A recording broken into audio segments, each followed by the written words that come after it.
All right, ladies and gentlemen.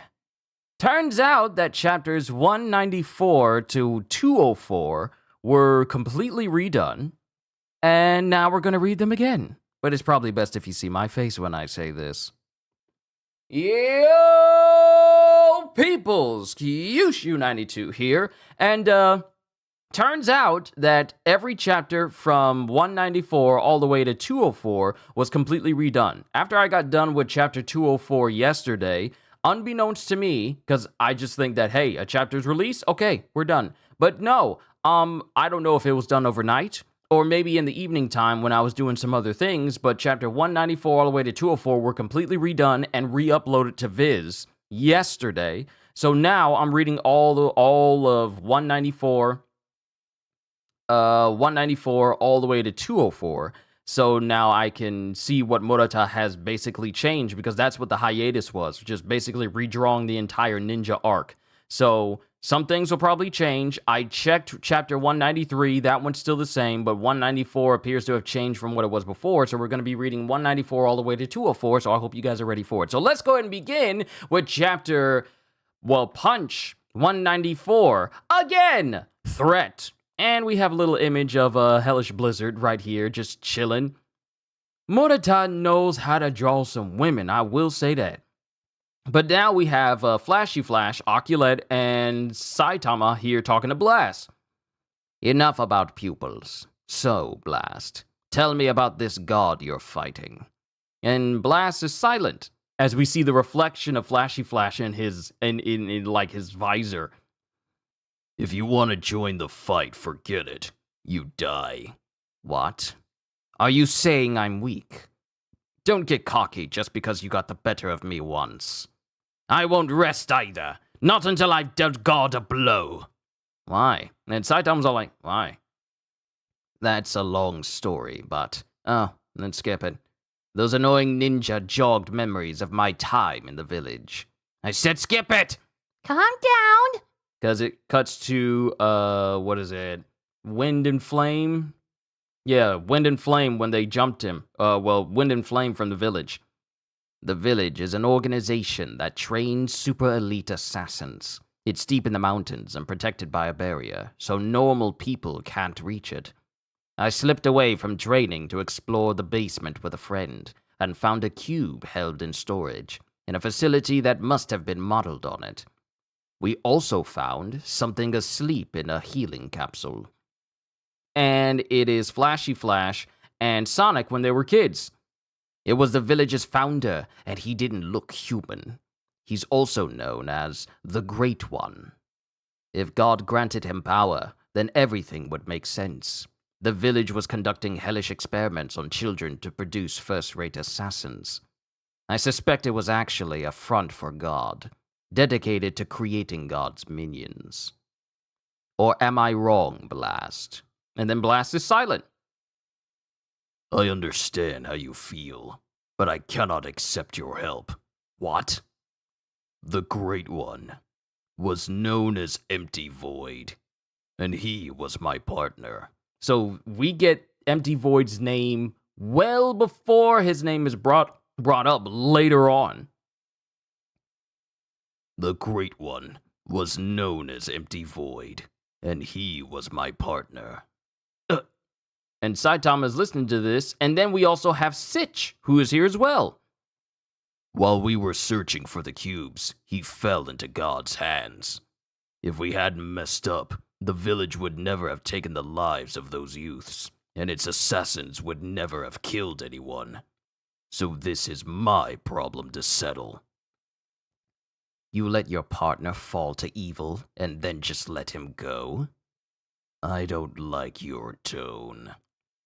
We were originally equal in strength, but after he received the power-up, he had the advantage. Nonetheless, I wounded him badly enough that it would take 15 years to recover. But he got away. And then Blast is silent again. Maybe you hesitated because he was your partner. You're too soft. I'm appalled at your Class S Rank 1. Enough. I'll investigate God on my own. So stay out of my way. And this is Flashy Flash saying it's the blast. Then we get Saitama again. What do you want to do about your partner? Mr. Sitch, the experiment is ready. Huh? Experiment? Want to go see? That's why I'm here today. And then we have everyone walking to this observatory. Well, this observation room where we see multiple people who have been monsterized. Commencing experiment. Sign, experiment underway. And all of these people who have been monsterized just get full-on electrocuted.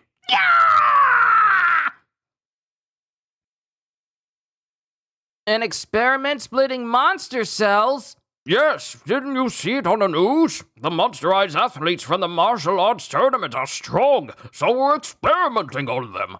And one is screaming out as his eyes just like, start to get bulge out of his skull. Brain waves and pulse are unstable. They've hit dangerous levels. Oh no, stop the experiment! And then it stops. And all of the people that got turned at the martial arts tournament, they suddenly fall forward, foaming at the mouth. And then Oculette is trying to run away, going, I was never human, so you won't learn anything from me. Don't worry. And then Saitama is holding on to her. It failed, huh? And then one person that's been monsterized gets up. And it's this dude that looks like a giant, super roided out teddy bear. But he gets up. And he's huffing and puffing, and he straps himself in. Do it again. Children from my dojo were watching, but I chose to become a monster. I can't face them like this. So do it again! And then Sitch just gives the okay to the scientist who's in there, and she flips the switch.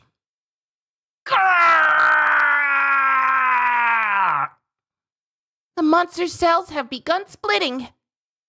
That means there's hope. And then it shows the man being carted away. The monsterized teddy bear man being carted away. Then back to Sitch again.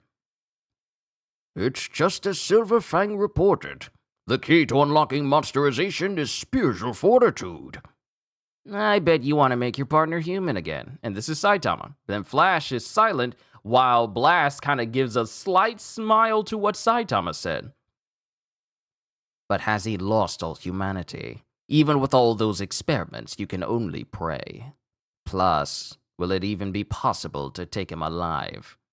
And then, all of a sudden, something hits Blast, and he goes like, uh-oh! And then he just, like, the way I said, uh-oh, that makes it sound comedic, and he goes, uh-oh. And power channels up in his fist, and he slams it together. And then this big, gigantic orb just surrounds the entire Hero Association. And while people are driving in its direction, it's like a black hole envelops the entire Hero Association. And in the next panel, it's gone. Blast just Did he just teleport the entire base? Because it shows a crack. It shows like a giant fissure making its way towards the Heroes Association. Oh. Multiple cracks. Like multiple giant fissures in the ground go speeding towards where the Heroes Association was, and they collide where it used to be. We didn't get this in the original chapter 194. They all collide out of nowhere.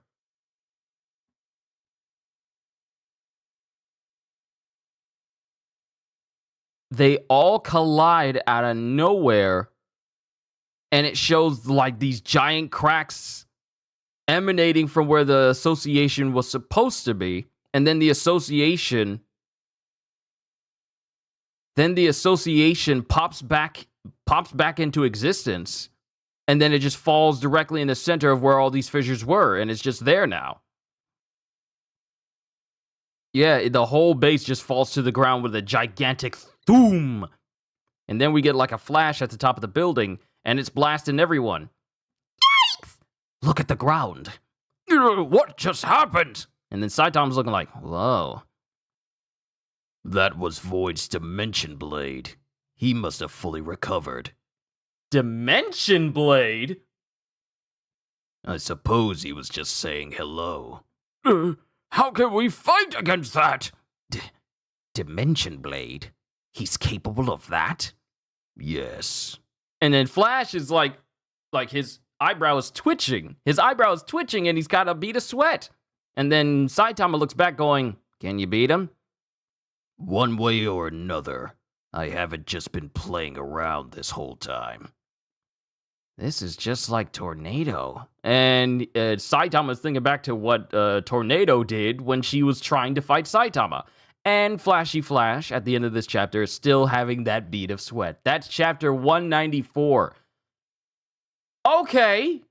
This is definitely something compared to, like, the original chapters that we got. Also, yeah, what's going on? Ravi, good to see you. I was wondering when the redraws were gonna get on Viz. Yo, what is this? The One Punch Man redraws finally came out on Viz. Redraw, yep, and it was worth the wait. Okay, let's keep going. That was Punch 194. So, instead of what we got with the original chapters, we end this with Empty Void sending dimension slashes towards the Hero Association, of which Blast teleports the entire base out in order to keep it from being destroyed, teleports it back, and then it was all like, okay, he's fully recovered now, and that's just him saying hello. So, okay, I like what they, because I'm trying to remember what I read for the original 194. For the original 194, also, I don't know if I said this, but I'll probably replace probably replace chapters 194 all the way to 204 on the playlist with just this singular stream right here instead of just having the original chapters. So that way it can be more succinct. And but I won't get rid of the original streams itself. You know, keep that for history. But I already like this. Let's keep going. Punch 195. What only I can do. And we have Flashy Flash brandishing his sword, and it has Sonic reflected off of his blade. And then we get Garo. Oh my goodness, we're going as far back as Cosmic Fear Garo versus Saitama. I just talked about Cosmic Fear Garo and Saitama yesterday. But it's Saitama delivering the final blow to Garo back then while Blast was watching on. At the time, I needed to decrease the risk to Earth, so I redirected Garo's cosmic rays to a different dimension. And then it's Blast just watching as Saitama just easily defeats Garo. And then it shows Garo's face just like, I don't want to say imploding, but just like a light starts shining from his face. And it just starts shining. It just starts shining, and then it erupts from his face. His face starts getting brighter and brighter and brighter. And then while that's happening, and Blast is, in the air, floating, he looks up, and the power that was within Garo starts to come out of him and shoot up towards the sky, but there's someone in the sky as well. Void! And Blast goes through this dimension as it shows Empty Void absorbing the power of Cosmic Fear Garo.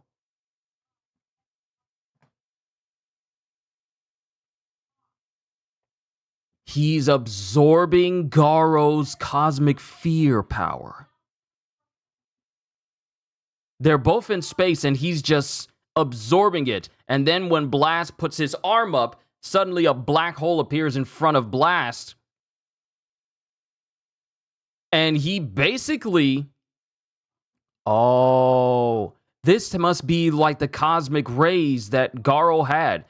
And he put it in a separate dimension. You mean to tell me this dude can take blasts like that and put it in a separate dimension until he's ready to use it? And then he takes that same energy and shoots it towards Empty Void. And just as the blast is preparing, the blast from Blast is preparing to hit Empty Void, he absorbs all of Cosmic Fear Garo's power.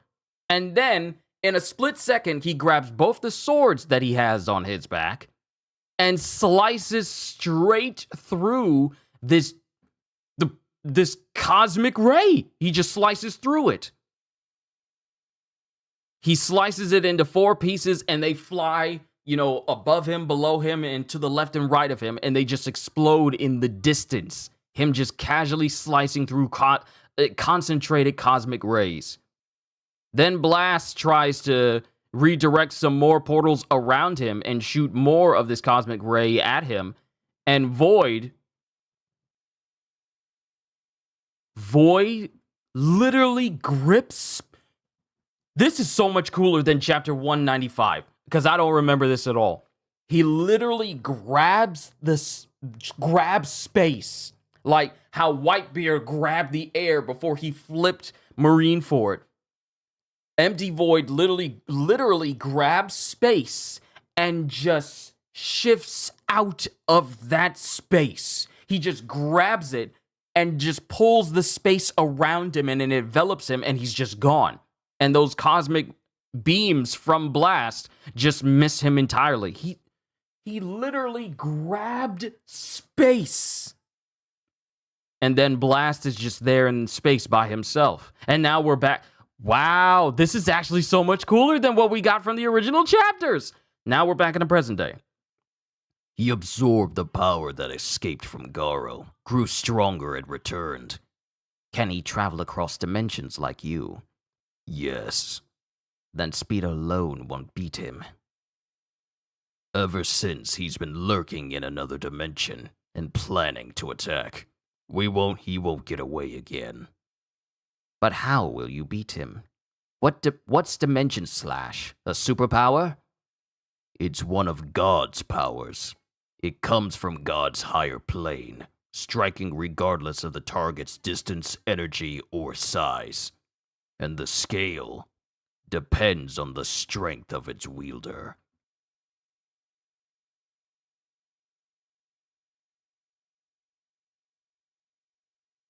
God, a Dimension Slash. Literally a God Slash. It comes from God's higher plane, striking regardless of the target's distance, energy, or size. It means that this slash will hit regardless of the strength, just regardless. It doesn't matter where you are, how much power you have, or the size, it is going to hit you. The only way around it is literally shifting out of dimensions, which is something Blast, and now currently Empty Void, can do. No. It comes from God's higher plane, striking regardless of the target's distance, energy, or size. And the scale depends on the strength of its wielder. Sorry, I still don't understand. Me either. But no wonder he's desperate for the cubes. Are the others safe? And Sitch is thinking of like Metal Bat, Child Emperor, and Second Gar because they're gone. And then someone comes in. Sitch, you're needed immediately. I'm coming. Pardon me. A letter arrived for Flashy Flash. Paper. Letter of challenge. A challenge? It's from Sonic. The Great One has awakened, and he seeks your death. You cannot run. Now it's time to settle the score. Come to my hideout, the only place where I dream absurd dreams. And Flashy Flash's eyes kind of go sullen just a little bit. Sonic? He's an assassin from the village.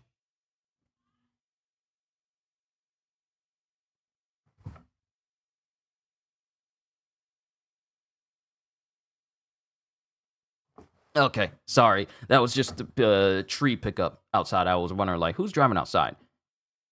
Sonic? He's an assassin from the village. He's a stalker. What? This is Saitama saying this because Sonic keeps trying to find him. It appears that Sonic has already encountered the Great One. If Sonic has fallen into his hands, he may want to eliminate me, or entice me to join him.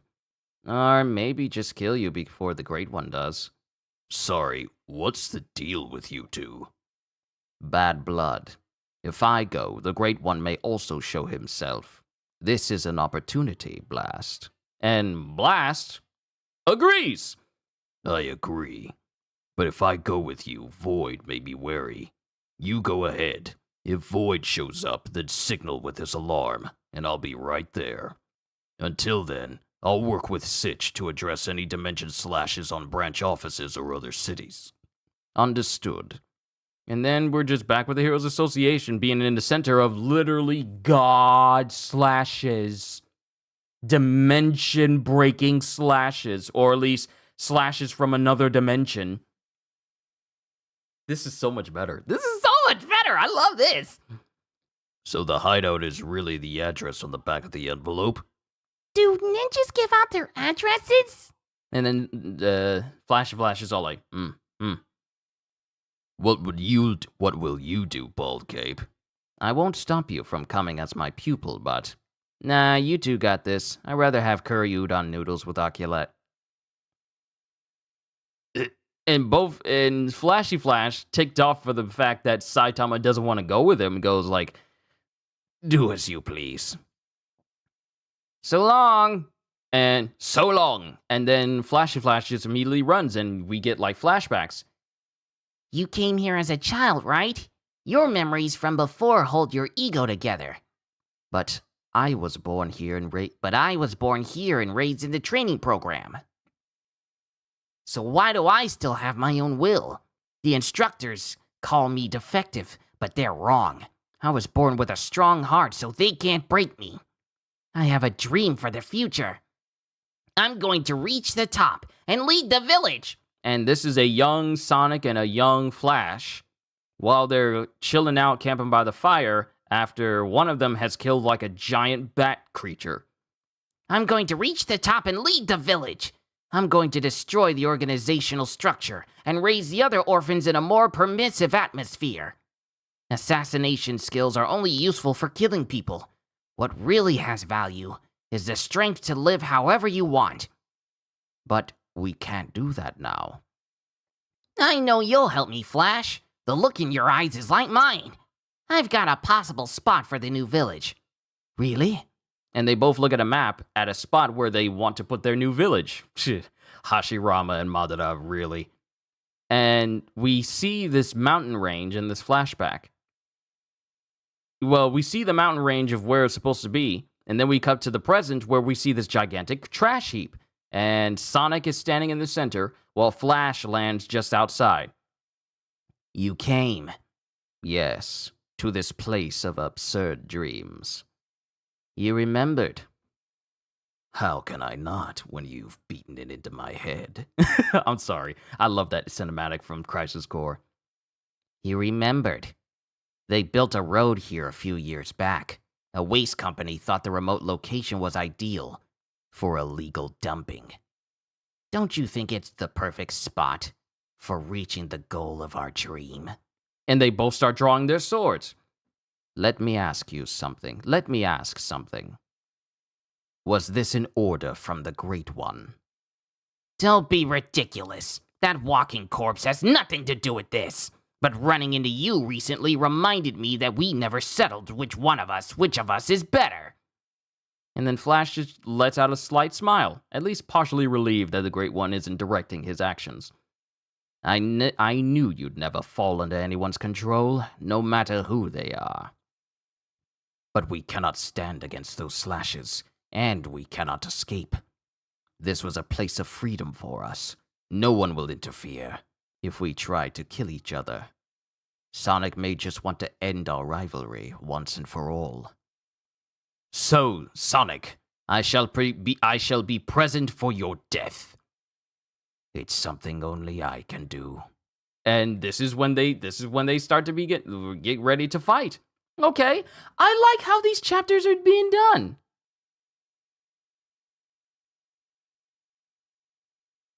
I like how these chapters are being done. Interesting. That's chapter 195. Onwards to 196. And yet, Murata must really like Blizzard. Because we have another panel here where it's just her He must really like Blizzard. Because we just have her just, like, lean back and she just chilling.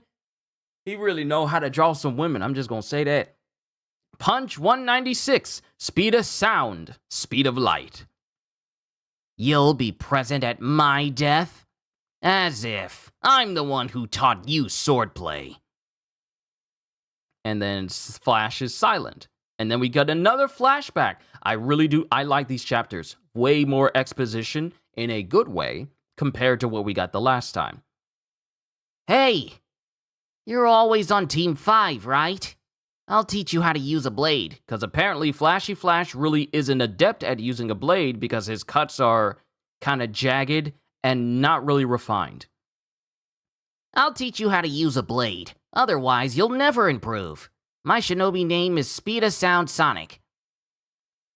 I'm Flashy Flash, but they'll punish us if they find out. Besides, aren't you on Team 5 too? Yeah, no one gets a genius. Sonic was on Team 5, but he helped me at no benefit to himself. What's with this kid? And then they're training with each other. He was the only one I could talk to. No, not like that. No, draw it pointing backwards and hide it under your arm. Then attack straight in, like this! And he goes straight towards Flashy Flash with blade at the throat before Flash could react. Oh! That way you don't turn your wrist. Okay, Got it. Like this? And while he tries to go at Sonic with the same move, Sonic not only blocks the blade, but also has his pointed at his throat. Just blocks the blade and has his at his throat. He's just ready. And Sonic is just laughing at it. Then more time passes. A single day at Ninja Village lasted 72 hours, with 6 hours of sleep. The food was tasteless, and we received no information from outside. Their rooms are basically prison cells. The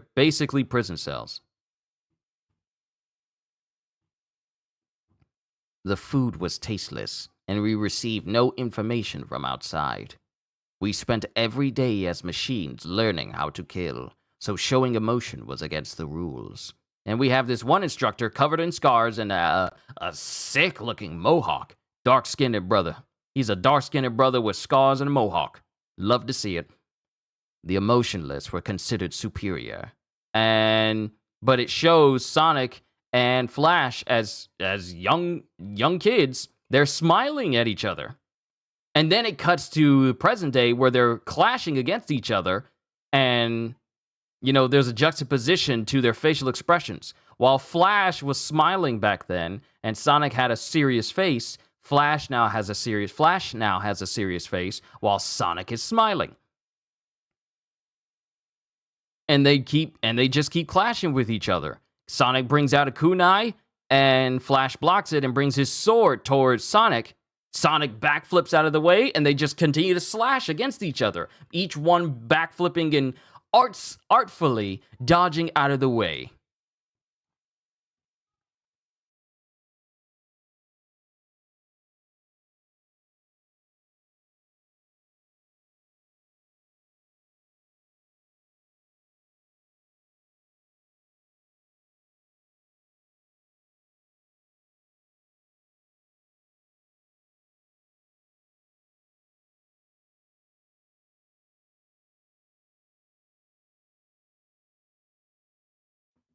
But they're backflipping out of the way of each other. And then Flash starts brandishing his sword and starts spinning it. And it's just, there's no words being spoken. Hold on.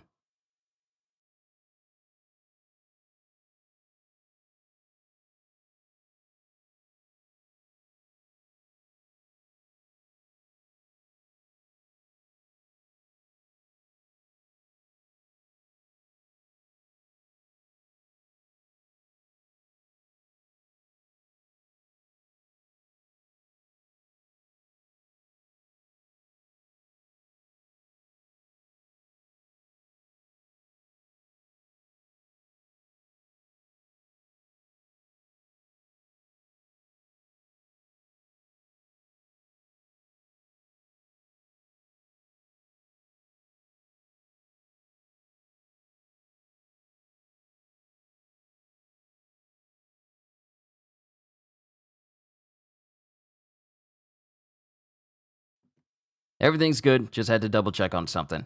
But it's just a endless exchange of slashes and blows between Sonic and Flash.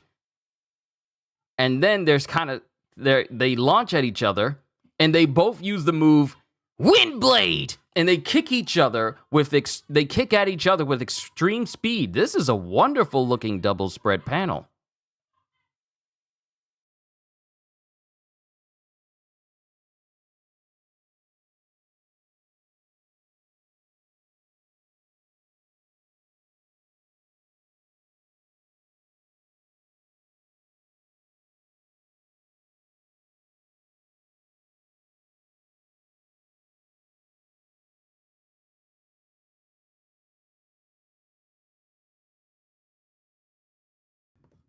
In a beautiful double spread panel, they launch at each other with Wind Blade kicks, and they launch Wind Blade kick.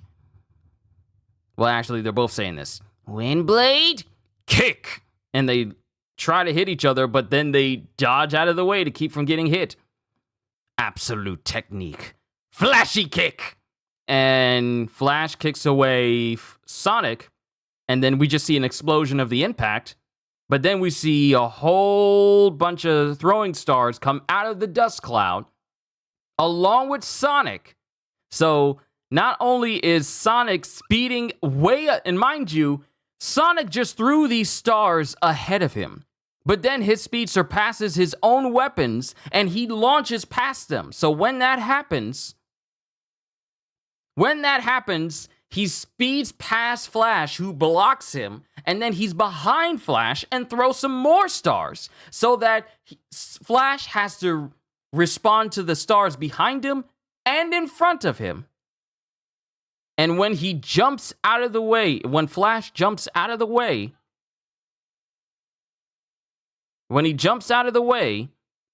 they all look like these are exploding stars.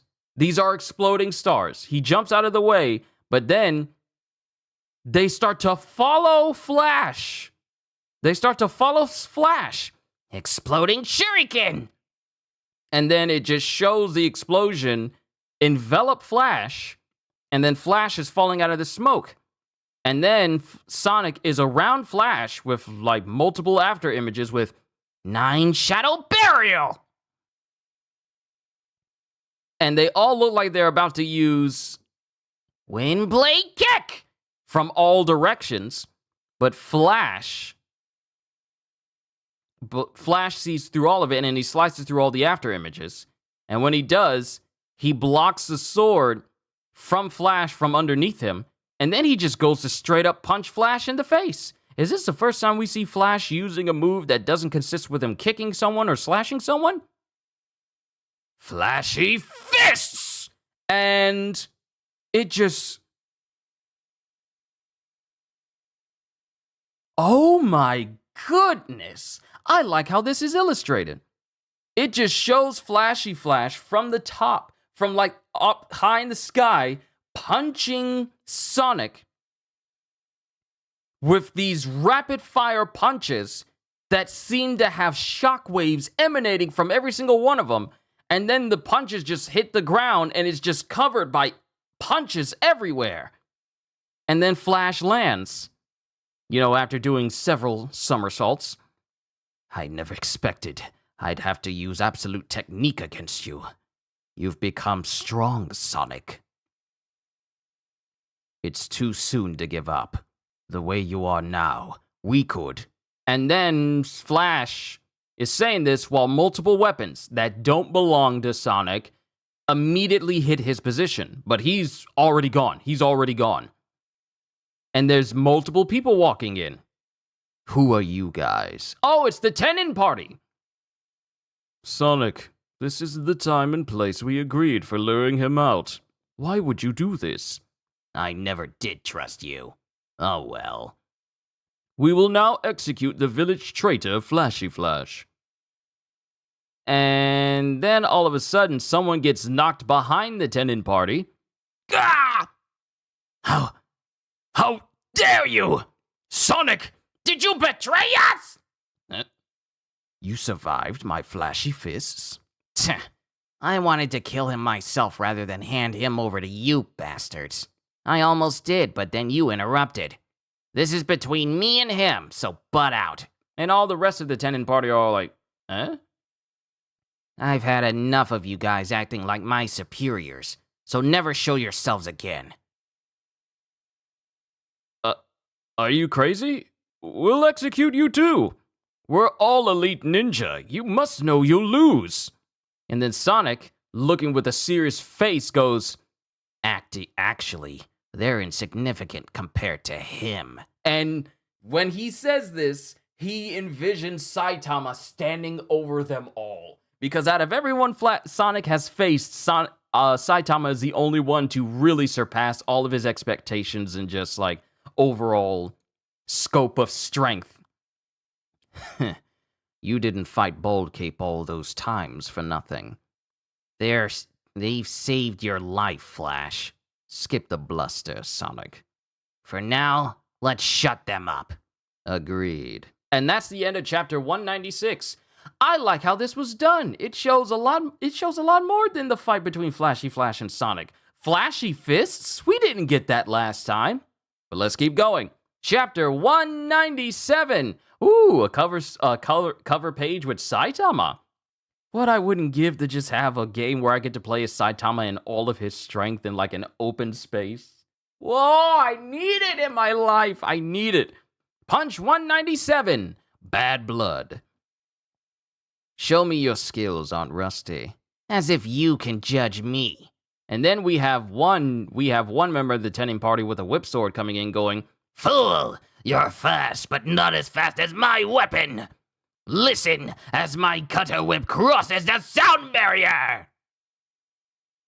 And then, all of a sudden, there's a boom boom sound. 2 sounds? And then it shows Sonic, who moves faster than who moves at the speed of sound, appearing right behind this Tenin party member, right behind a sound barrier burst. Like, he just breaks the sound barrier right next to this guy, and this guy suddenly finds that his head is no longer equal to the same lateral space as his body. The dude just gets beheaded by Sonic instantly. And then Sonic just starts speeding towards the rest of them. Flowing shadow kick. And then we get narration. In the next moment, along with an even bigger supersonic shockwave, a whip of light cut down the Tenin. Yo, all of them are just being straight up beheaded or cut down just instantly by Flashy Flash. The after images all flow together. That jerk's trying to outshine me. But then it shows that Flash has been cut on his cheek. The first bit of damage he suffered the entire fight. Then we have Flame and Wind coming in. We can at least trip them up. Just go die like the fodder you are!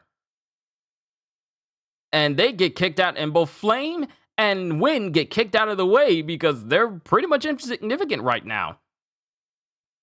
And they get thrown directly in the path of Flashy Flash. Yeah, they get thrown in the path of Flashy Flash. Slice them up! But then Flash grabs Wind's ankle and starts swinging him around like his own personal, like, what does he call it? Battle dress? Own personal, like, beating another Joker with another Joker. Just swinging his body, using it as a battering ram, just slamming everybody with Wind's body. And one of these dudes, given the fact that the strings of Wind and Flame, the same ones that can just cut into your body so easily if you move even the slightest. This dude just gets completely cut through. He flies through the strings, and his body is just like, he's dead. He just gets sliced into chunks. 0 points for cooperation. Just like the village taught. You aren't friends! Someday you may kill each other! And this is the black dude with the mohawk talking to him back then. Now back to the present, as Wind and Flame get bound up in their own strings. Why not just kill him? When I saw them in the Monster Association hideout, they were monsters, so they could provide a clue to rehumanizing monsters, because they're both normal now. Then we get another member of the Tenon party who looks to be much larger than the rest of them, trying to punch both Sonic and Flash, and they jump out of the way and bring those both of their wind blade kicks directly on this dude's head, just killing him instantly and cratering his face into the floor. Go, Flash! Don't give me orders. And while the Tenon party, some of them are standing in a circle, they're all being caged in by these exploding shurikens that Sonic is throwing around.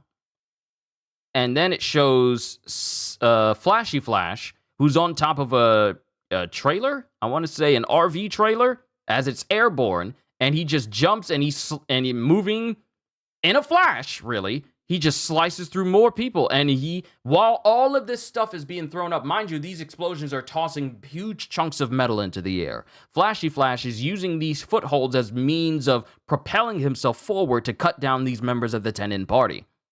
So on the back of an RV back carriage, I don't know the proper name for it, he slices through some, then he jumps on top of an airborne car and continues to ping pong like zigzag and basically ricochet, that's the name.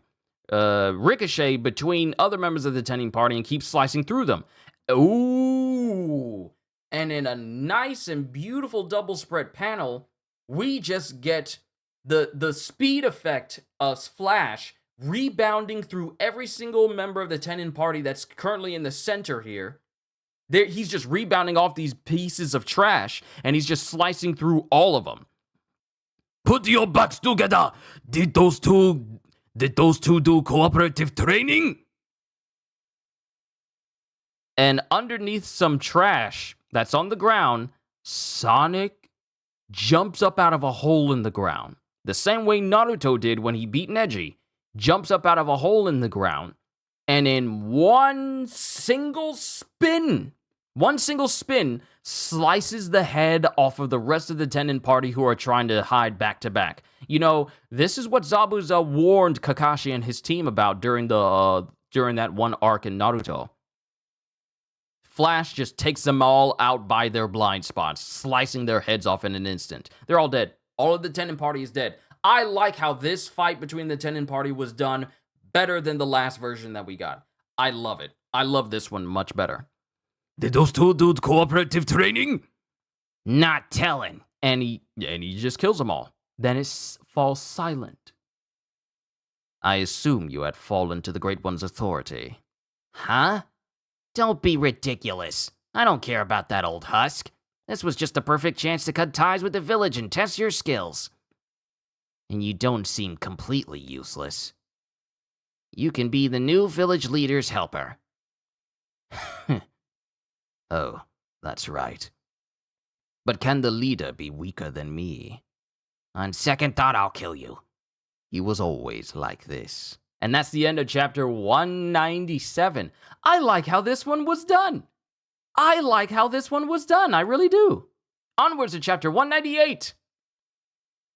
Ooh, Captain Mizuki. Okay. I see you abs. I see you thighs. Okay. I understand why it took Murata so long to redraw these chapters. But onwards. Let's stop being distracted. Punch 198. Empty. I thought my clashes with Saitama had sharpened my skills. But Flash has grown more than I imagined. Not as much as me, though. Since becoming a hero, who has he fought?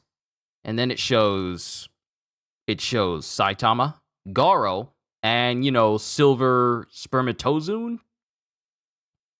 And then someone's coughing, and it's a member of the Tenon party who's still alive, though his shoulder is having a hard time remaining in a close relationship with the rest of his body.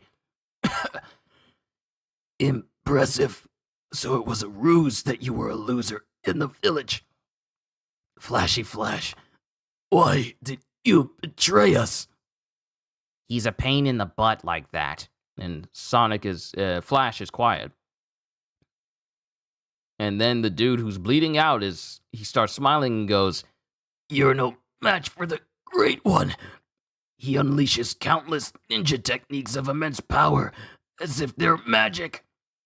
Even banded together were no match for him. Are you high or something? Or did the village make you easy to brainwash? When you meet him, you'll understand. There is no escape. Soon you'll realize you would have been much happier being killed by us. And then he dies. Yeah, then the guy dies. Who wants to escape? Small Fry thinks so small. But apparently the Great One is gonna come to get taken down by us. But Flashy Flash, not really joining Sonic in this little comedic revelry right now. He has like this stern face going, so it seems. And Sonic notices this facial change. So, you figure he's already here? I don't sense him, but I suppose so. He may have used the tenin to assess our skills. Sonic, take this. Huh? What is it? No! Don't touch it! And it's the real Flash. Oh! It's the real Flash as he's running towards another being who looks like Flash. God is tempting him. It's the real Flash as he's running towards Sonic, who's holding a cube that God, under the appearance of Flash, is handing to him. Huh? And then all of a sudden, energy shoots from his arm into his brain as Flashy Flash attempts to slash through God appearing like him. But it's not God. It's not. I was wrong. It's not God. It's not God. It's empty void. Too slow. As Flashy Flash just tried slicing through this imposter, but empty void is already behind him while Flashy Flash's arm from the swing is still back. He grabs onto his wrist and just goes, too slow. And then Flash prepares to kick Void, and Void easily dodges.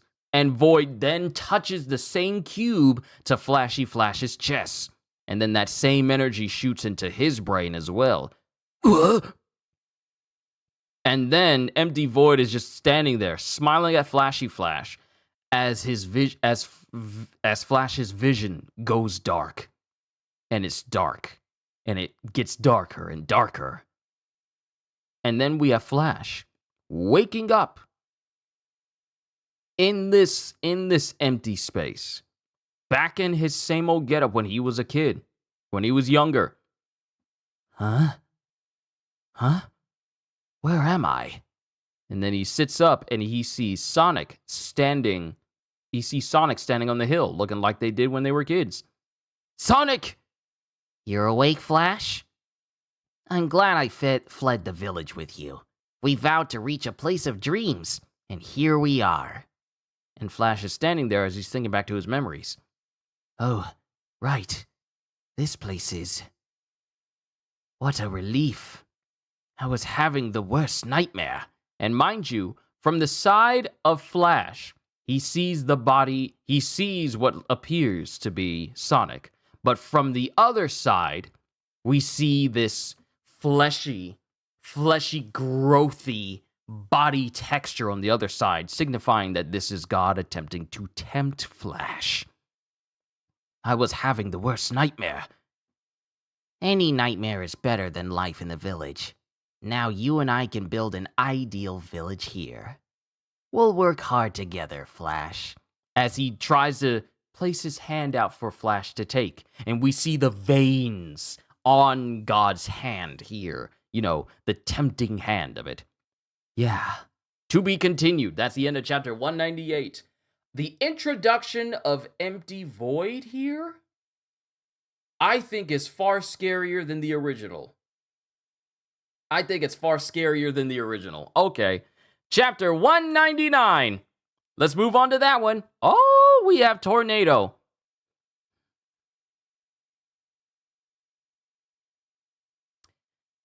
I got so many questions as to why Tornado dresses the way she does, and it makes me question things, but I'm not going to worry about it. Punch 199, you pass.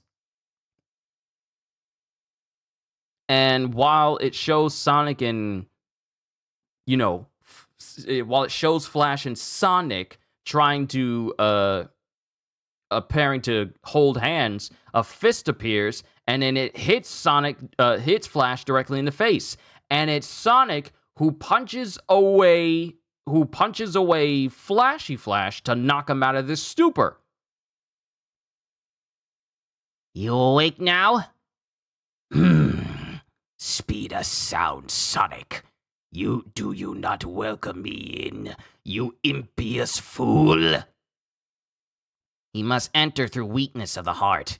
I don't know what he showed you, but you better not have fallen for it. Weakness? Me? And that's when Sonic realizes. And then an anger vein, just like one of those little, the design, I don't know, what is the proper term for it, where you have the three curved lines on top of each other to signify agitation and anger? It appears on Flash's face, along with a bloody nose. I think it was some mental attack that shows you a really disgusting dream. But thanks for snapping me out of it. Yeah, be grateful. Your nose is bleeding. A duo? Huh? Who? How tragic. Those proud of their skills do not remain equals. Parting ways is inevitable. Equals? You and Blast? No, you two! In technique, Flash. In spirit, Sonic. Together, balance. And both Sonic and Flash just respond with, who are you calling weaker? In technique? In technique? Spirit? In technique? Spirit? You two are such a hassle. I wondered if you were tough, but your methods and dialogue are tedious. Frankly, I'm disappointed. As am I. To harvest only one. And it shows Sonic and Flash trying to speed towards Void, and he literally, in space, appears to just literally bend around him. Like, the way it's done, it's like a singularity opens up in the middle of Void, and they both get pulled inside. No, it's not that they both get pulled inside. Void just appears to just straight up teleport away. I love how the images are drawn to, like, space bending around that point. As am I, to harvest only one. With my errand complete, I shall depart. And he just starts to teleport away. Yeah, Empty Void just starts to teleport away. We see how... Oh my goodness. He just teleport. It's not often you see what a person sees when they're teleporting away. It's not often. But we see Void teleport away, and we just see him in this empty space. Literally an empty void, but it's filled with portals to different worlds. Parallel worlds diverge for every possibility and proliferate infinitely like bubbles. This place is outside cause and effect. And Void is just looking at the bubble of the dimension of the world where Flash and Sonic are still. Because Flash and Sonic are just talking to each other. I bet you they're talking about like where Empty Void went. So with a special technique, I target a dimension in bubble form. And he starts doing all these hand signs. And intervene from without. Oh my... what do you mean? This is how he does it. He really is cutting through dimensions. He really is cutting through dimensions. So the same dimension slashes we saw, where he sent slashes towards the Heroes Association, causing Blast to literally shift the place out of existence. Empty Void literally goes into this space outside of cause and effect, effectively in a space that encompasses multiple different dimensions and parallel worlds, where he can see existence in different parallel worlds as a bubble, and he just takes his sword and just apparently slicing through it. Mind you, he hasn't done it yet. I'm just going from assumption. That's how he does dimension slashes in a dimension, by slicing through the dimension itself, where it's just a relatively large bubble in comparison to his own size. I never thought it would be that. I thought it would just be like spatial slashes like Sukuna from Jujutsu Kaisen. No, he just goes outside the dimension itself, where it's just small, and he just slices through it. And that's how the slashes happen. That's interesting. And intervene from... So with a special technique, I target a dimension in bubble form. And intervene from without! And then Flash notices something is about to happen. Here it comes! Be careful, Sonic! As a slash appears behind them. Dimension Slash! And slashes from 4 directions convene on where Sonic and Flash are supposed to be.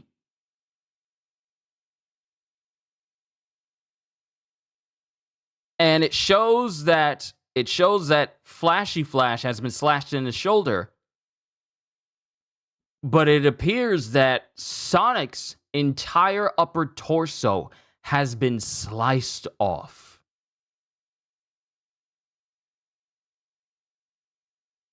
I can't tell if this is a shadow clone, if this is an illusion, or if this just actually happened. But it shows Sonic's upper torso just missing.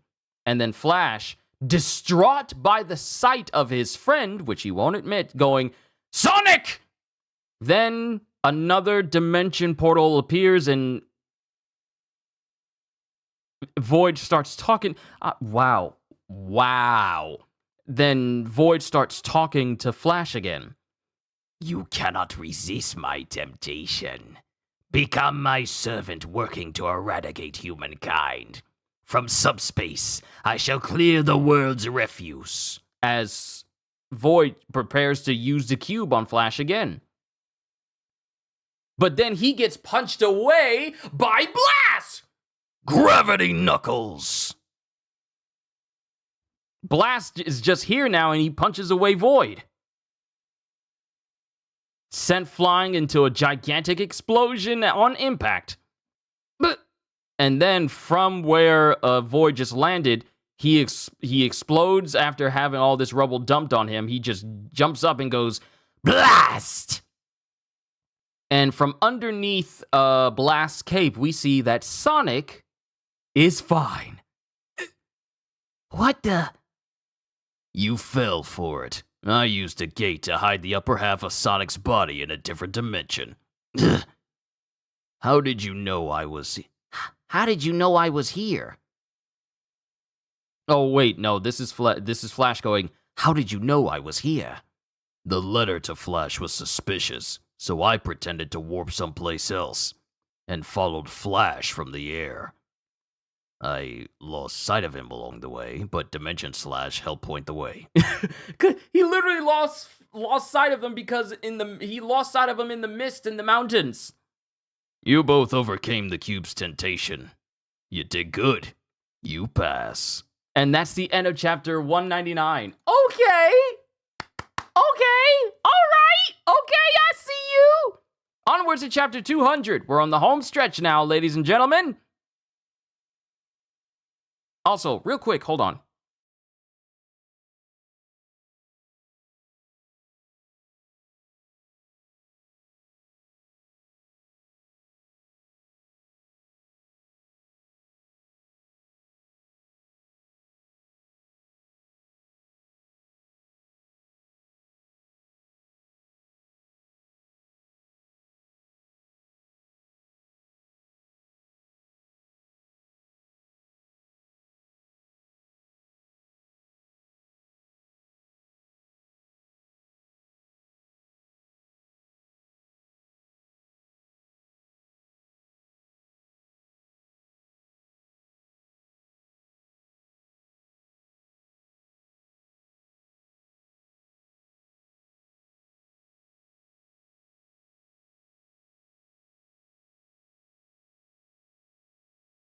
Food. Breakfast food is on the way.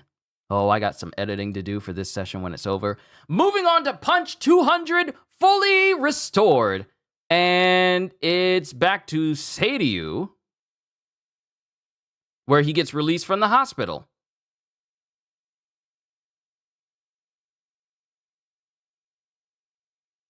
Yeah, it's back to Seiryu where he gets released from the hospital. I think this one is normal. I think this one hasn't been changed. It's basically Suryu. Actually, you know what? I'll just do it all. I'll just do it all. I don't want to skip over it. It's Suryu as he's being released from the hospital. Suryu! Congratulations on checking out of the hospital. Come again anytime. Actually, I'd rather not. And he's got like a big old bouquet of flowers that all the nurses who find him hot have given him. Well, now what? And someone is screaming out as we have this giant anteater creature going, 80% iron. No. 70% water. 20% protein. Threat level, tiger, giant anteater king. Having gigantified, this monster craves a food source in place of ants. And while this giant anteater king creature is holding a woman, he prepares to kill her and eat her, going, yes! And Suryu comes in, holding his bouquet of flowers, and slices through this creature in an instant. Yeah, I fully recovered! Is that guy a hero? No, that's the martial arts champion, Suryu! I'll register with the Hero Association and test my medal.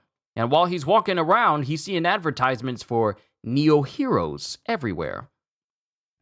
Trends change while I was away. And we are seeing like on the search engine Guru, you know, Google, but Guru. He's seeing nothing but heroes. When he's putting in heroes, it just shows Heroes Neo Heroes, Neo Income, Neo Heroes Again, Neo Cool. Sign saying, for security, leave it to Neo. Sign, heroes needed at Neo Heroes.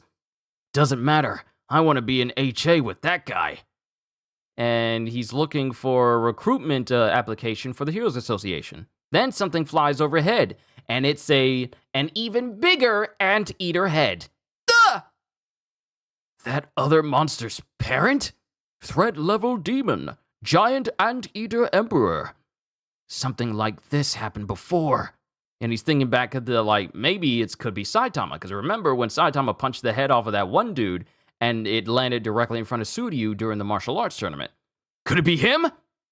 And then we have someone standing on top of the anteater. It is... Hi there, everybody! I'm Webby Gather. Are all my fans watching? And it's this cutesy-looking girl standing on top of giant anteater emperor. Because she's the one that apparently beheaded this thing. And she also has, like, this pop idol microphone speaking to everyone. Webby Gather kicks butt! She won in no time. Look over here!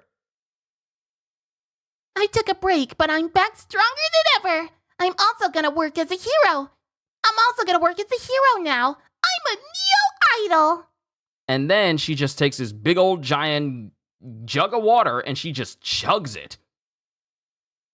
And I'm gonna be super active, so support the Neo Heroes! And then it shows a light shining on Suryu's face. And then she just takes off into the air. Neo Heroes. It could help to know about the rival group. And then he goes to apply. I'll join and then quit after a bit. And then someone walks in as we get Suiko, who goes in like, he checked out and didn't tell me? Dear Suiko, pay my hospital fees. Suryu. Oh, what a crappy big brother! Neo Headquarters. Neo Heroes Headquarters. And we have Suryu walking in going like, I'd like to join. Welcome to Neo Heroes. You want to be a hero? What? You're Suryu, the champion? And then we have Suryu inside this training room and someone presents him with a suit. Neo Heroes Test Site. I gotta wear this? Yes, it's the Neo Heroes battle suit. I have to sound as slimy as possible. I can't talk to her in this suit. Huh? Just talking to myself. It's impenetrable and maximizes the wearer's potential. It's a bit restrictive. And then he just feels a surge of power coursing through his body. Whoa, what the? I don't get it, but I'm surging with power! And as soon as he flexes, he completely destroys the suit just from flexing. You know, this high-grade battle suit to test the strength of its wielder, it completely bursts under Suryu just flexing. Ah! Each suit costs 5 million! Eh? You'll have to pay for this! Well played. You rigged it to break so he can't leave. No, it just broke. Suryu ended up working for Neo Heroes until he could pay for the battlesuit. And then we have McCoy speaking with Sekengar and Metalbat. Introducing Suryu to Metalbat and Sekengar. This is Suryu. As of today, he's a Neo leader. Nice to meet you. Nice to... I'm Metalbat. Is he crying?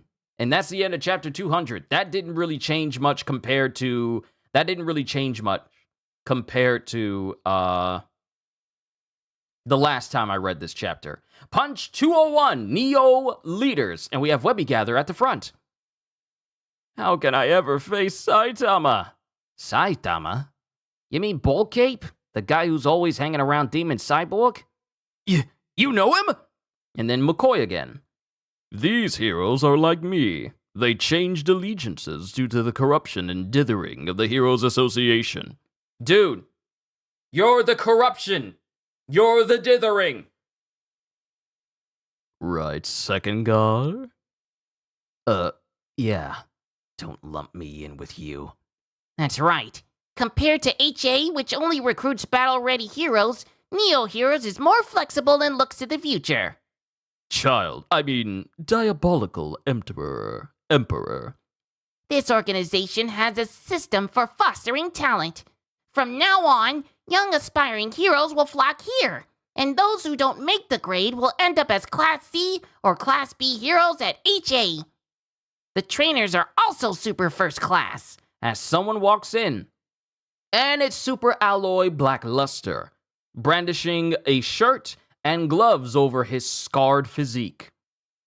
Coincidentally, he's wearing a black shirt, which also happens to have a symbol that rests in the exact same spot where he got scarred from Emperor Ugly. Or President Ugly. Yeah, President Ugly. Blackluster, you switched too? Yeah, sort of. I decided to quit being an active hero.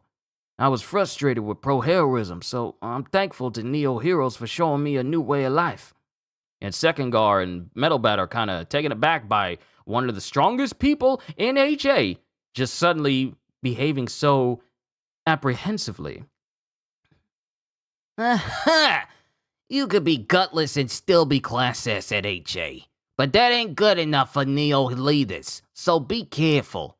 And then Sekengar stops Metalbat from proceeding any further. And he's all like, don't even. And Metalbat just lets out a sigh. Hey, old-timer, you gonna introduce us to the Neo leaders or what? Who's that mug with the big mouth? Well, that's Ryuman. He's the leader of the Ryuman Gang, a militant faction with 400 members. They were a bunch of outcasts, but now they plan to use their violent proclivities for the good of society. The Ryuman Gang is under supervision, but they've already become valuable fighters. And part of our job is to enthusiastically help noobs grow. And this Ryuman guy has multiple scars that goes across the right side of his face in 3 different sections. He has super thick eyebrows. He has a shaved hairstyle with slick back hair, and he's missing both of his 2 front teeth. And part of our job is to enthusiastically help noobs grow. So watch your attitude. You talk a good talk, but your past bad deeds remain. Nah, I'm totally a new man. Totally a new man. That's Axel. He's the charismatic youth leader of a vigilante group known as the Hunters, and responsible for defeating several monsters. From now on, all 47 members will work for Neo Heroes. The sight of private citizens confronting monsters has won the people's hearts, so more heroes still on the fence are likely to join. He's got a backbone, and I respect that. That's right. We must show Los Lambs the way forward. That's Inferschnave.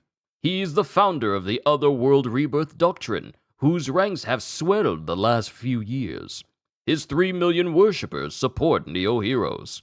We expect them to influence the media to our advantage. That's already a bad sign. Oh, heroes have to go that far? You've thought this through thoroughly. After all, numbers mean strength. That's Zadats. He's super rich and runs several companies.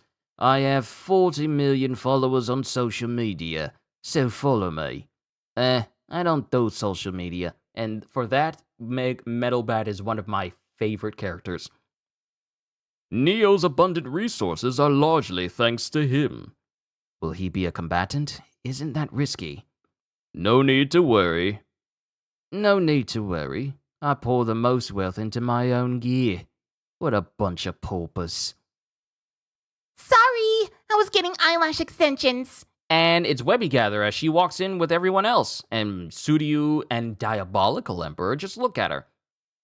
Webby, you're Webby Gather, right? It's a pleasure. The name's Suryu. What a coincidence. Earlier and then all of a sudden, he yanks his hand off because apparently Webby Gather is super hot. Physically. Wow, you're so hot!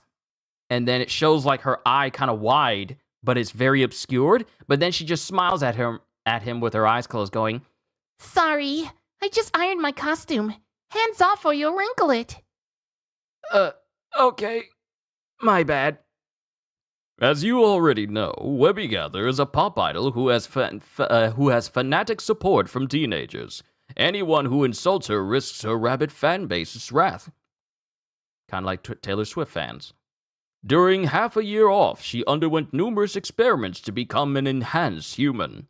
As a singing, dancing, and fighting hero, she hopes to surpass even a My Mask. Announcing new signals in sync with her hero activities should further boost our popularity. And then Diabolical Emperor, I want to call him Child Emperor so often, but Diabolical Emperor walks up and goes, Ahem. I'm Diabolical Emperor. I always play your latest singles. Really? I'm so happy. Thanks. I'm Melbat. My little sis is a fan. Can you sign this? Do that later. We're in a meeting. And then Black Luster again. I'm a hero trainer, formerly Class S. The name's Super Alloy Black Luster. Nice to meet you.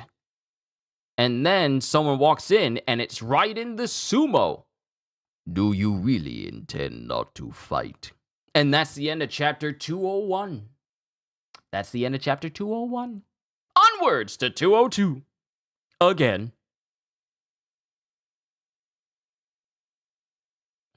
Chapter 202, The Fierce Ones. And it's Raiden standing there. The super wrestlers in Super Sumo must stand over 3 meters tall and weigh over 400 kilograms. And Raiden is a former champion. Thanks to his slap that pulverizes large monsters, he's never lost in 700 matches. We estimate that he surpasses Class S heroes in combat strength. Super Alloy, you're well known in my sport. You're the man with the diamond muscles. Your strength is set to surpass the realm of humanity and even dominate over all creatures. But the same applies to another human being. Me. How about a friendly contest of strength? No, wait! And then Raiden immediately goes towards Luster and immediately grabs him by the hands and starts trying to see which one is stronger. And then Raiden relents. Enough. I did not mean to scare you. Mind you, Raiden towers over Black Luster, who is already an incredibly tall individual. Perhaps you aren't in the best condition. Or perhaps he has passed his peak. And then, when he says this, he just walks away disappointed. And then someone comes in, screaming after, punching the door off its hinges, going, Hey, hey, hey! Don't forget about us! You leaders think you're so special, huh? And everyone's looking confused at this person who just entered in. What a noisy bunch. Those underground martial artists were candidates for becoming neo-leaders. Death boxing uses gloves packed with iron sand. Masureo is the interim champion. Cyborg fighting takes place in an underground shelter between bodily modified combatants. Mechanical fighter Coco got expelled. He always won, so betting on his fights was pointless. Not happy with failing the Neo Hero exam? Of course we on! What a bunch of bull! How come a witch wanker, a cult leader, and a pop idol get to be Neo leaders, but a tough as nail pugilist like me don't? You want me to kick your behind? I can't say the other word because I don't use profanity. I won't be anyone weaker than myself. We are more effective in battle. Huh? And then Coco starts looking at Webby Gather. That girl has modified 71% of her body. But that's insane. My arms, legs, eye, and other modifications only amount to 30%. Modification over 60% is dangerous and rarely successful. Supposedly, a few cyborgs in the Hero Association surpass 60%. But this girl does too? Talk about total commitment. Ain't you gonna back me up? Fine then. I'll show you how fast my punches are. Each glove weighs 9 kilos and can crush a human skull. A death boxing KO means lights out forever. That risk is a thrill like no other. And Suryu goes like, nice punches. Black Luster, you should stand aside. Oops, my hand slipped. And Masureo tries to punch Black Luster. And there's a big old boom. My bad. Didn't mean to hit you. You okay? I'm alright, but what about your wrists? As it shows that Masureo basically punches Black Luster and not only dislocates his wrists, but breaks it, and the bone is sticking out of the arm. Huh? And then Suryu walks up between Coco and Masureo and goes, you should, stop. You picked the wrong fight. Just go home. Why you? And then Masureo and Coco start trying to hit Suryu, but Suryu just deflects them all. And that is where the last chapter before 204 dropped. That's the last one that we saw. That's the last one that I saw.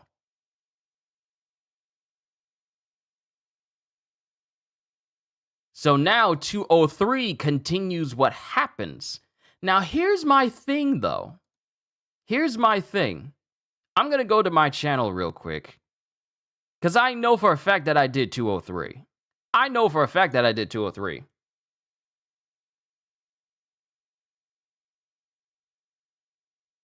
(204).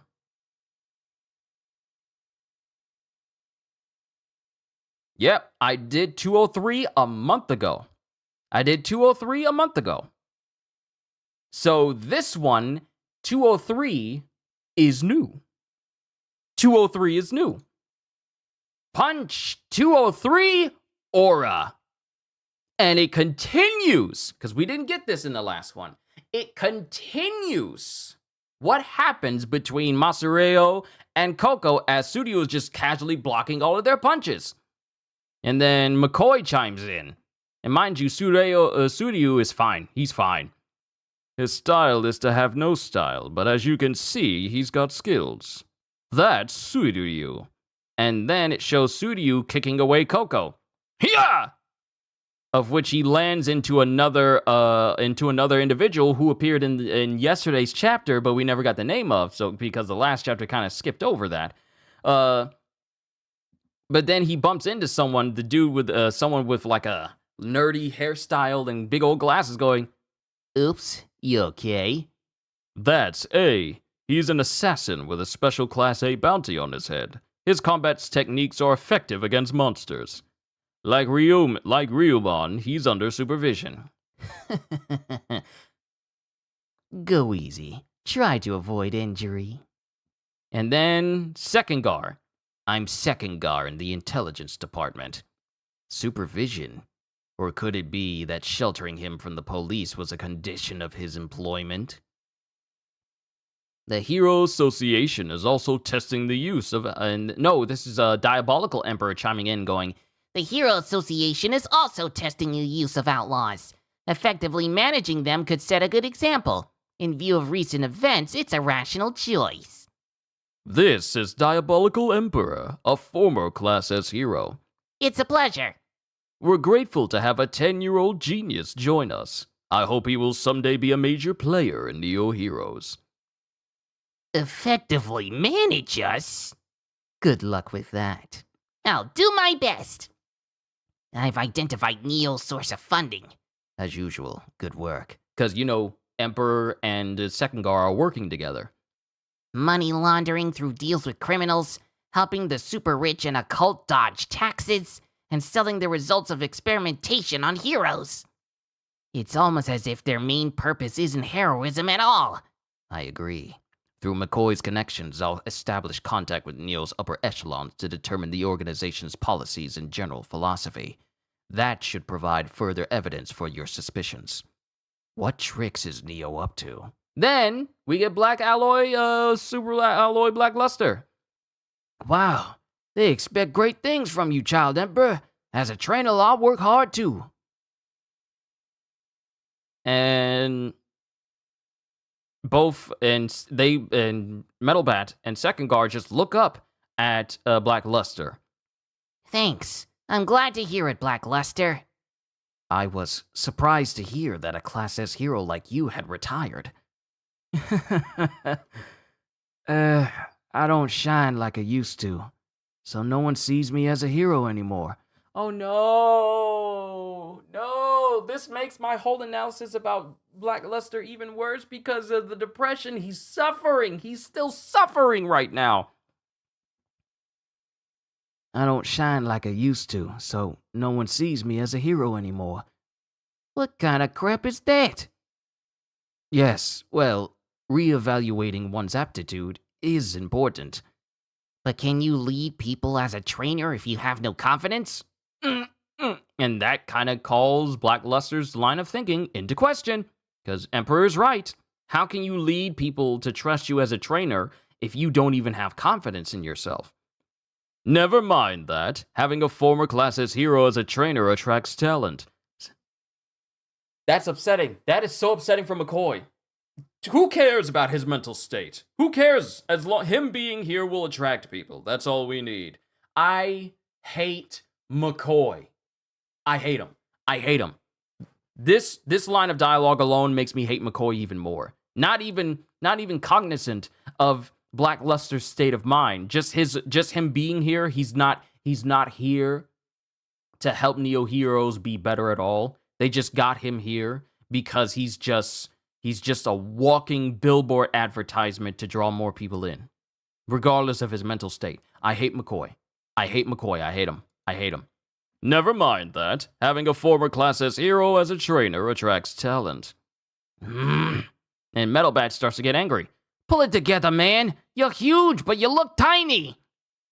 I ain't smart, so I can't explain it well, but it seems to me that real bad jokers have a really surprising aura. That's what attracts followers. And it goes for heroes as well as trainers, right? Black Luster doesn't say anything. He's still upset. He's still suffering. Anyway, I support you in this new endeavor. You got this, Black Luster. I gotta use the can. Hey, and then Black Luster just leaves.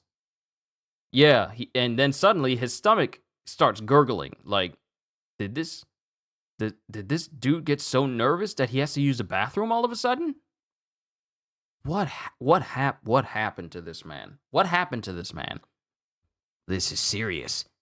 Should I have Amai rough him up again? No, don't.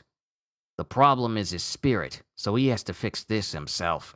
This is why I love Metalbat. I love him.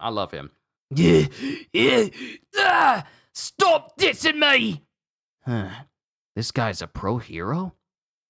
He isn't like him at all. And this is Tsuryu just looking at Masureo's whole mentality and his fighting style and noticing that he pales severely in comparison to Saitama. Yeah! Is there a problem? Those two are agents in charge of security and rules enforcement at Neo Tower. They're former mercenaries. Introducing Eremine and Destro. Oh, so this chapter gives us the name of these people. It gives us the name. Matter of fact, hold on. I need to check. Make sure that I didn't. Hold on. I'm pulling up something. I'm pulling up the entire list. I'm pulling up the entire list of One Punch Man that I've done. Okay, chapter 200, 201, 202, 203, 204. Okay, so we're just skipping. I'm making sure. 98, 97, 96, 95, 94. I'm making sure I didn't skip over anything. So we just got an additional chapter. 90, 91, 92, 93, 94, 95, 96, 97, 98, 99. Okay, so we're just skipping over an entire chapter. Okay. Introducing Eremine and Destro. So we get the names of these individuals that we didn't get the names for in the last chapter. They just showed up. Matter of fact, we didn't get this chapter at all. We just skipped this whole chapter and just went straight to the next one.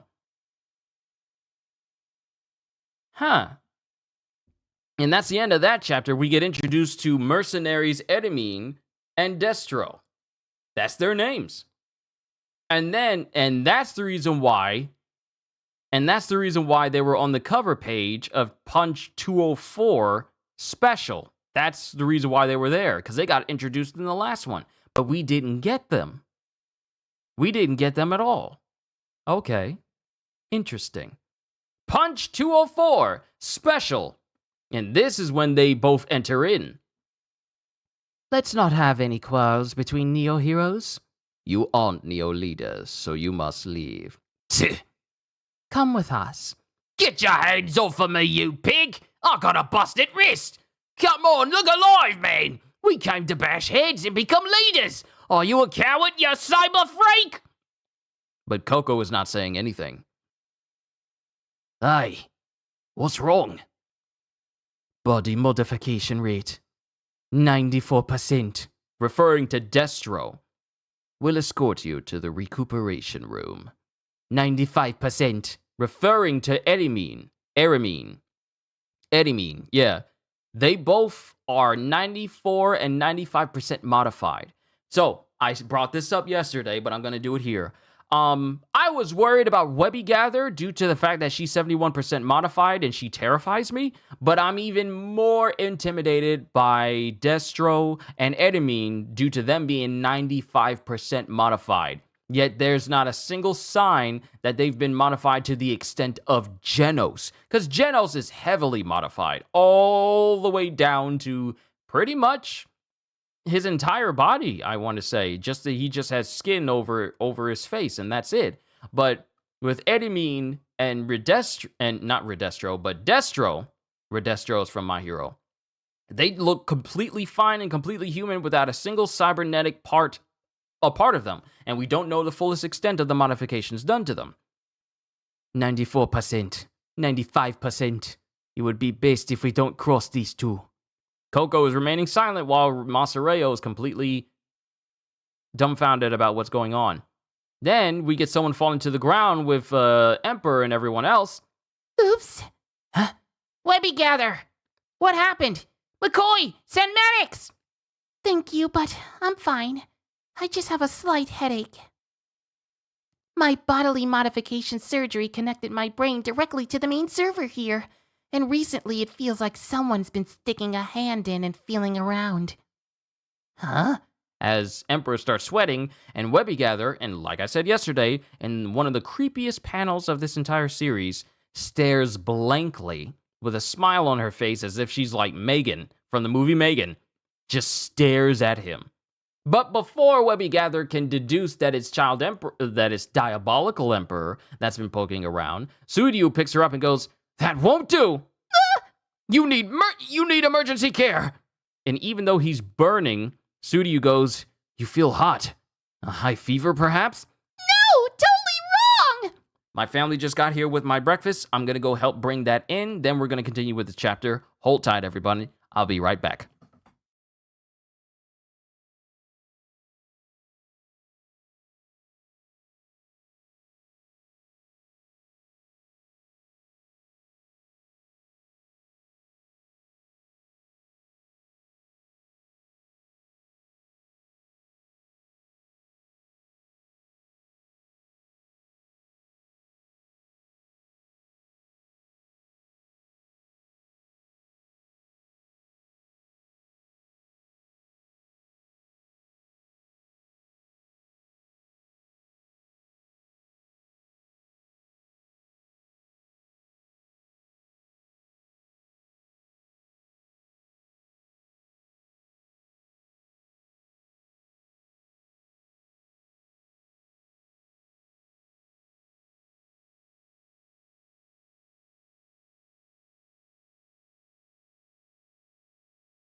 I got my food here, so let's go ahead and continue. I know I've been stepping away a little bit, but thank you guys for being patient.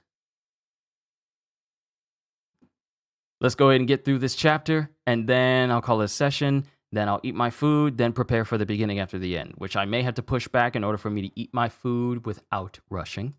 But Suryu is holding her, and despite her being extremely hot, he goes, "You feel hot. A high fever, perhaps?" No, totally wrong! Put me down! Ah! "Don't worry, I'll save you." Phew, that was close. "Hey, where's the infirmary?" At least he means well. And then Webby Gather hits him on the head and goes, This is my normal temperature! "Huh? No way." She certainly seems fine. Then Infraschnaze goes, "Huh, what an odd group." This is Metalbat. He's a super strong brawler pacifist. Yo, He chose Neo over the association so he can be a hero who makes his sister proud. And then Ryuman steps up and goes, in other words, he's an idiot. and then Metalbat, not bothered by his words, just goes, You aren't wrong. But it's better to be a bit dense than too sensitive in this line of work. So I'll take that as a compliment. and he walks directly over to Ryuman, and just stares him in the face with like the death stare and goes, I think you and me are alike. and Ryuman looks kind of like taken aback from this, like, ugh. Then McCoy chimes in. Ahem. Last is the boy seated over there. Neo Heroes raised its flag because of him. He'll be a symbol of the new age of heroes. And we have someone sitting on a chair in the back of the room. This is our top leader. The top. This is second Gar thinking this. Please introduce yourself. I'm Blue. Neo Heroes started for the purpose of showing the world true heroes. But that isn't easy. We cannot return the world to peace and justice without giving our utmost. So let's all work together and do this. And then we have A going, A 10-year-old major player, and now a 16-year-old at the top? Unbelievable. well, he's special, right? And this is Daydat's saying this. Special? Blue is Blast's son. As it shows Blast continuing his fight with Empty Void and clocking him in the face again. And that makes every other chapter make more sense that this happens. It makes it make more sense. To be continued, now we're fully caught up with the changes that suddenly appeared. Now we're fully caught up. Okay. So with that, I fully caught up with these redone chapters. Mind you, the only thing that was really redone was just like the chapters concerning the ninja arc. But everything concerning like us being introduced to the Neo Heroes, that remained unchanged, except for the extra chapter we got that introduced Erimine and Destro. That chapter introducing them, that one actually got added in. Everything else was pretty much the same. Also, a little bit more dialogue between Black Luster and pretty much finding out where his headspace is at.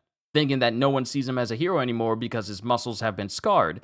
And it's like I surmise, this is something that goes beyond just being a physical thing he has to come over. And Metal Bat surmised it as well, that this is something mentally, something spiritual that he's got to come over. Because he just doesn't have that confidence anymore. And it does bring into question, if you don't have confidence in yourself as an individual, how can anyone have confidence in you as a trainer?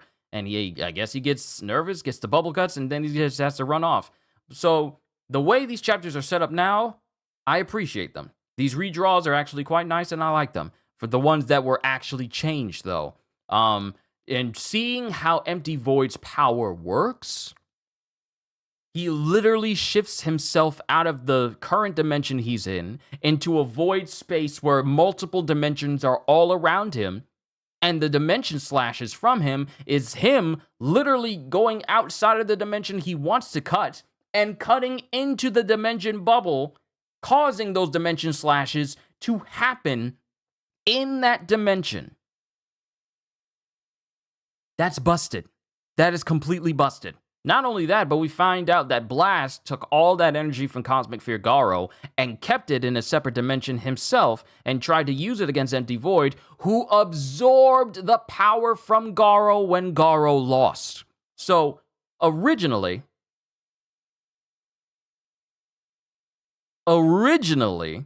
I thought that Garo had that power just straight up taken from him, but got from the god figure. And that was that. But it turns out that it was actually Empty Void who was in another dimension, opening up another rift, where he just straight up absorbed all that power from Cosmic Fear Garo. You know, the same Garo that killed everyone, and Saitama had to go back in time in order to reset everything, and then defeat him with a single punch before things got out of hand? That same Garo.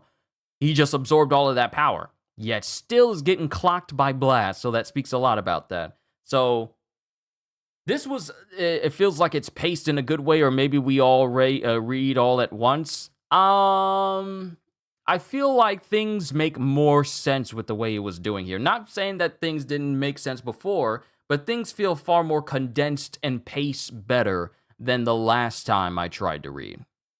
The last time I tried to read, things were kind of paced a little, I wouldn't say they were paced poorly, but it made me question a lot of things. Now here, some questions have been answered, and it gives you a good idea of just like the power that Empty Void has now. We had no idea that, dimension slashes were actually a thing that Empty Void can do. Let alone being able to shift out of an entire dimension and look at dimensions as if they're just bubbles to be viewed, where you can look at anybody. That's new. But overall, this was good. This was good. I like this. I'm going to have to push back my beginning after the end reading simply because I'm not going to have enough time to eat all my food and then just move on like it's normal. So I'll probably have to push it back to like 12:30 if for anyone who likes my the beginning after the end readings. So yeah, but overall, I'm glad I read all of these chapters just to make sure that we are completely caught up and succinct with everything that is going on with One Punch Man. So only time will tell. We'll see if we'll get a chapter 205 later this month, or with all these redone pages, if we're just going to go on another month break again. But we'll see. But overall, I enjoyed rereading these chapters for you for the past hour and 45 minutes. Time for me to eat my breakfast and then prepare for the beginning after the end a little bit later afterwards. You've been such a wonderful audience. Thank you for stopping by. You didn't have to spend all this time with me, but you did, and for that, I appreciate it. Hope you all enjoyed. Can't wait to see you all in my next video. Like, comment, and subscribe if you haven't already, because I am always looking forward to entertaining you. So have a fantastic day, and once again, as always, later, peoples!